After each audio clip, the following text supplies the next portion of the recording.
जी, अस्सलाम वालेकुम दोस्तों। आज हम फिर से हाज़िर हुए हैं जान एस्टेट के ऑफिस। ज़ाहिर भाई अस्सलाम वालेकुम। जी आदिल भाई वालेकुम अस्सलाम। कैसे हैं ज़ाहिर भाई, ठीक है? अल्हम्दुलिल्लाह लगा शुक्र। आज क्या लेकर आए हैं आप? मुझे लग रहा है आज कुछ डिफरेंट आप डिस्कशन ज़ाहिर भाई करेंगे। मैं असल में जो कल जिस तरह आपने मुझे बताया कि डीएचए की जो प्रॉपर्टीज़ हैं, उनके रेट्स हैं, वो स्टेबल हैं अभी। तो मैं बस वो कशमकश मेरे दिमाग में है, कुछ बातें हैं, कुछ चीज़ें हैं। मैं वो चाह रहा हूँ आपके साथ करूँ, आप क्लियर करें मुझे थोड़ा बहुत, गाइड आप कर सकते हैं। तो जैसा आपने कहा कि भी रेट्स स्टेबल हैं, इतना फ्लक्चुएशन नहीं है। तो आप आगे आने वाले 2-3 सालों में क्या सोचते हैं कि मज़ीद 5 साल बाद डीएचए की प्रॉपर्टीज़ का क्या रेट होगा? अभी जो है इनसे कम हो जाएँगी या मज़ीद बढ़ जाएँगे रेट?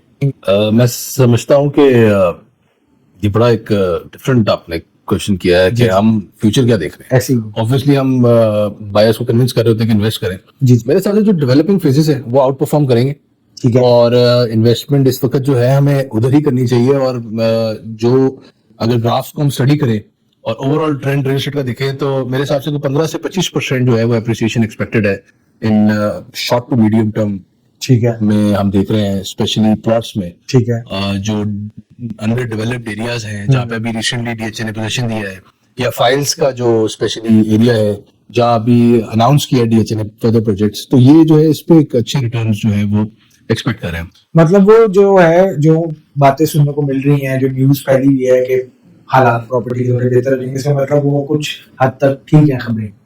आई थिंक इस वक्त जो ग्राफ जो इसकी क्योंकि हम देखें दो तरीके से हम एनालिसिस कर रहे होते हैं। एक तो उसका ओवरऑल रियल एस्टेट का ग्राफ होता है, वो इस वक्त का बेस्ट टाइम होता है। ग्राफ भी जैसे अगर थोड़ा सा इकोनॉमिक्स को स्टडी करें तो बूम होता है, रिसेशन होता है। इस वक्त कुछ एरियाज में रिसेशन आया हुआ है, रियल एस्टेट ओवरऑल रिसेशन में ही है 2022 से लेके अभी तक। तो ये वाला 2026 जो है वो अच्छा है। इसमें थोड़ा सा अगर हमें गवर्नमेंट की तरफ से सपोर्ट मिल जाए, जी, जी। टैक्सेस वगैरह में रिलीफ मिल जाए, कोई एमनेस्टी स्कीम इस तरह ठीक कोई है। चीज डिजाइन हो जाए, या कुछ टैक्सेस जो बर्डनाइज किया हुआ रियल एस्टेट को वो थोड़ा सा उठा लिया, अपलिफ्ट कर लिए जाए, ठीक तो है। आई थिंक इस वक्त आइडियल टाइम है इस पे अप्रिशिएट करने का, इसको फ्लाई करने का, इसमें बूम आने का। ठीक है। तो मेरे ख्याल से जो भी स्मार्ट इन्वेस्टर्स हैं उनके लिए हमेशा वो रिसेशन में बाय करते हैं और बूम में जो है वो सेल कैश करते हैं, ठीक। सेलिंग। तो जाहिर भाई आप क्या समझते हैं जो करंट गवर्नमेंट है, उनका कितना इम्पैक्ट है? अभी इससे पहले जो गवर्नमेंट थी, अब ये चेंज हुई गवर्नमेंट, इनका भी मेरा ख्याल जाने का टाइम आ गया है। तो क्या चेंजेस आप देखते हैं इनके दौर में? जैसे अभी पीएम की हुकूमत है, इनके दौर में अच्छा कारोबारी मतलब प्रॉपर्टी अच्छी चलती है, या पीटीआई के दौर में अच्छी थी, या हमारे जरदारी साहब हैं उनके दौर में? आई थिंक जितनी भी गवर्नमेंट प्रॉपर्टी है वो अपने डोमेन में रहते हुए अच्छा काम कर रही थी। ठीक है। लेकिन ये वाली जो गवर्नमेंट है, स्पेशली अभी जो गवर्नमेंट है पंजाब में, जो गवर्नमेंट है और हमारी जो फेडरल गवर्नमेंट है, उनका जो इकोनॉमिक इम्पैक्ट बड़ा पॉजिटिव है। अच्छा और अच्छा। बड़ा मतलब एक लाहौर की जो डेवलपमेंट जो जिस फास्ट पेस पे इन्होंने की है जी जी जी। और जिस तरह के इकदाम इन्होंने ओवरऑल इकोनॉमिक स्टेबिलिटी के लिए उठाए हैं, ठीक है। वो खराज तहसीन है।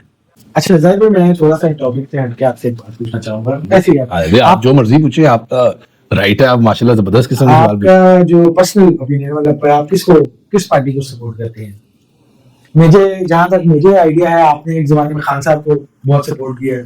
खान साहब की आप रैलियों में भी गए, शिरकत की है आपने। तो ये बड़ा आपने जो है मजेदार सवाल जी पूछा जी है। जी। असल में देखिए जो भी एक तो सपोर्ट होती है जो आम पब्लिक ठीक है। सपोर्ट कर रही है, ठीक क्योंकि है। हम असल में रियल एस्टेट को जब डेप्थ में स्टडी करते हैं तो पॉलिटिक्स को भी डेप्थ में study आप नहीं ज्यादा रियल करते हैं। मैं वैसे मैं आ रहा हूँ उसी टॉपिक जी जी पॉलिटिक्स के जी इस पे आ जी। रहा हूँ। देखिए जो भी गवर्नमेंट आए जो ओवरऑल इकोनॉमी के लिए बेहतर हो। देखिए ठीक है। मैं ये नहीं कहता कि जी फॉर एग्जांपल जो पिछली गवर्नमेंट थी पीटीआई की, उसने जी रियल एस्टेट इंडस्ट्री दे दी है। देखिए ओवरऑल हम तो चाहते हैं कि ओवरऑल इकोनॉमी में पैसा आए, बेहतर हो, हाँ जी और ठीक है। ओवरऑल जब पैसा इकोनॉमी में आता है तो नेचुरली जब आपके मेरे पास आम आदमी के पास पैसा आएगा तो उसके पास ऑप्शंस है क्या, वो घर लेगा, गाड़ी लेगा, बिल्कुल मतलब इस तरह ऐसे की ही है, मतलब जी पैसा जी। इन्वेस्ट करता है। तो जब ओवरऑल इकोनॉमी में पैसा आता है, मेरे हिसाब से अभी जो करंट गवर्नमेंट है इसका जो दाम है वो बड़ा जबरदस्त है। क्योंकि ओवरऑल इकोनॉमी में देखें जब चीजें स्टेबल होंगी, जी जी। जब आपकी इमेज पाकिस्तान की ओवरऑल इंटरनेशनली ग्लोबली जो बेहतर होगी, ऐसे ही तो पैसा बेसिकली पहले आपका इकोनॉमी में रोटेट होना चाहिए ताकि पैसा हो। मैं एमनेस्टी दे दूं रियल एस्टेट पे, गवर्नमेंट ने एकदम मुंह उठाया और जी एमनेस्टी दे दें, ठीक है। और बाद में हमें ये रियलाइज हो कि यार अब हमें पैसे ही नहीं तो लगाते क्या। एक स्मॉल ग्रुप ऑफ जो लोग हैं जी जी। जो हमारे इन्वेस्टर्स हैं, जो बड़े बिजनेसमैन है, वही इन्वेस्ट करते हैं, वही पैसा कमाते जाहिर हैं। बात। जनरल पब्लिक के लिए आई थिंक कि सबको एक इक्वल अपॉर्चुनिटी मिलती है, पहले इकोनॉमी में पैसा आए। तो मैं समझता हूँ इस गवर्नमेंट ने एक अमेज किया है। ठीक है। ओवरऑल थोड़ा सा एक कॉन्फिडेंस आया है लोग जो बाहर जा रहे थे कि यार बस मुल्क छोड़ दो जी, तबाह होने वाला है, मुल्क खत्म होने वाला है, तो आई थिंक कि वो थोड़ा सा कंट्रोल्ड है। और उससे ओवरऑल हमारा जो ग्लोबली जो जितना भी रिसेंट टाइम्स में जो भी एक्टिविटी आप पाकिस्तान को जो स्टडी कर रहे हैं, उसमें आर्मी का और जो हमारे प्राइम मिनिस्टर है उनका जिस तरह का एक इमेज उन्होंने बाहर ओवरऑल ग्लोबली दिया, आई थिंक वो बड़ा पॉजिटिव है। उससे बड़ा हमारी तो क्योंकि ओवरसीज से बहुत ज्यादा बात हो रही थी, तो उनको थोड़ा सा एक वो होता है ना, दोबारा से एक होप जागी है, उम्मीद की किरण जागी है, तो उस टाइप का है। ऊपर से हमारे से जो लोकल रहे थे उनके अंदर एक थोड़ा सा हौसला है कि नहीं यार हम सही है। ऑब्वियसली कोई चीज खराब हुई होती है उसको टाइम लगता है, और हमें एज मैं समझता हूँ कि हम पॉलिटिकल जितना भी मामलात है उनको आम आदमी को उसको क्रिटिसाइज करने से बेहतर है उनको हम सपोर्ट करें जो भी वो काम अच्छे कर रहे हैं। बाकी जो नेगेटिव काम कर रहे हैं उसके लिए तो उनकी अपोजिशन बहुत ज्यादा ऑलरेडी, और हमें अपना जो आम पब्लिक है, जो हम लोग हैं, हमें चाहिए अपने काम पे फोकस करें, उनको सपोर्ट करते हैं जो भी गवर्नमेंट है, और फोकस रहे अपने काम के ऊपर, हमेशा पॉजिटिव। और एक मैं सॉरी आपको पाकिस्तान की हमेशा पॉजिटिव इमेज शो करें, वो सबसे ज्यादा इंपॉर्टेंट है। नेगेटिविटी निकाले पॉजिटिविटी लिखा है तो जरा सारी चीजें बेहतर होंगी। जी जाहिर मैं आपने बड़ा डिप्लोमेटिक जवाब दिया, आपने जो है ना पूरा टॉपिक घुमा दिया।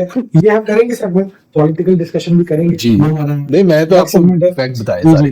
तो वैसे हमारे मुझे याद है पुराने दौर के अताव भाई भी बिल्कुल तो बहरहाल अच्छा, तो वह भी आप क्या समझते हैं कि जो इन्वेस्टमेंट है वो प्लॉट खरीदना बेहतर है कि आप उसको लॉन्ग रन में अच्छा साल ले लिया, आपने साल 2 साल बाद बेच दिया, या बना बनाया घर ले और उसको सेल कर दें? देखिए क्या उनसे इन्वेस्टमेंट दोनों जो है ना, प्लॉट तो देखें एक medium to long term investment है। बेस्ट टाइम है प्लॉट लें, फाइल लें। मीडियम टू लॉन्ग टर्म अगर आपने इन्वेस्टमेंट करनी है तो प्लॉट है। अगर आपने शॉर्ट टर्म इन्वेस्टमेंट करनी है जिसमें आप चाहते हैं इमीडिएट मुझे रिटर्न आना शुरू हो जाए, फॉर एग्जाम्पल घर आपने आपका कल से रेंट शुरू हो जाएगा, ठीक है, फिर आपका उसका सबसे मजेदार चीज ये कि रीसेल वैल्यू बहुत अच्छी है घर की, क्योंकि फिजिकल चीजें लोग देखते हैं फॉरन, मतलब घर ऐसा प्रोडक्ट है रियल एस्टेट में जो मतलब इमीडिएट उसका ना बायर मौजूद है हर वक्त, हर टाइप के घर आपका बिक रहा है। तो आई थिंक शॉर्ट टर्म में मैं ऑप्ट करूंगा हाउसेस को, और मीडियम टू लॉन्ग टर्म में जो है प्लॉट्स एंड फाइल्स। देख लें व्यूअर्स, अगर आप शॉर्ट टर्म इन्वेस्टमेंट करना चाहते हैं तो मोस्ट वेलकम, जान एस्टेट हाजिर है, और कॉन्टैक्ट डिटेल्स हम नीचे डिस्क्रिप्शन में दे देंगे। तो जाहिर भाई ये तो चीजें आपने बता दी बड़ा कि किसी ने घर खरीद लिया, बेच लिया, उसको प्रॉफिट हो गया, ठीक है, इन्वेस्टर भी खुश है, बायर भी खुश है, लेकिन इन्वेस्टर को एज ए इन्वेस्टर उसको मार्केट में क्या रिस्क या क्या डिफिकल्टीज पेश आती है?